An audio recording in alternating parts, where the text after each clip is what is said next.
Doctor గారు, నాకేమో ayurvedic medicines తీసుకోవాలని ఉంది. కానీ అందరూ అంటున్నారు అవి వేడి చేస్తాయని. నిజమేనా అది? లేకపోతే అపోహేనా? అందరికీ నమస్కారం. ఆయుర్ శాస్త్ర దీపిక ఛానల్ కు స్వాగతం. ఈ రోజు మనం జనాల్లో ఒక కామన్ అపోహ ఉంది. అది ఆయుర్వేదం గురించి. నేను ఆ అపోహ నిజం కాదని ఈ వీడియోలో చెప్పబోతున్నాను. సో ఈ వీడియోని లాస్ట్ వరకు చూడండి.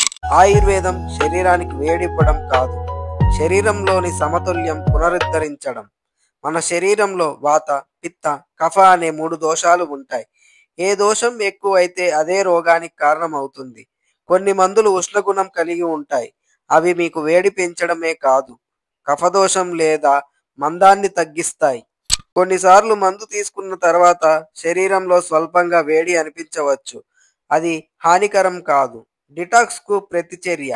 ఇది మీ పాచకాగ్ని సరిగ్గా పనిచేస్తుందని సూచిస్తుంది.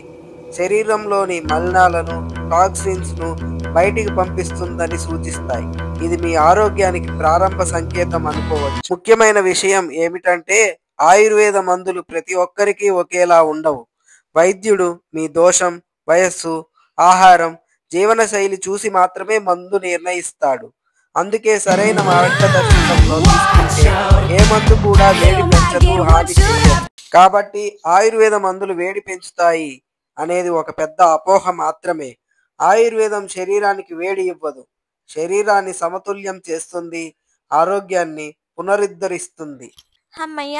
ఈ రోజుకి ఆయుర్వేదంలో ఏవి నిజాలు, ఏవి అపోహలు తెలుసుకున్నాను. Thank you so much doctor. నేనైతే ఈ వీడియోని ఖచ్చితంగా షేర్ చేస్తాను. మీరు కూడా షేర్ చేయండి. అలాగే సబ్స్క్రైబ్ చేయండి ఆయుర్ శాస్త్ర దీపిక ఛానల్ని.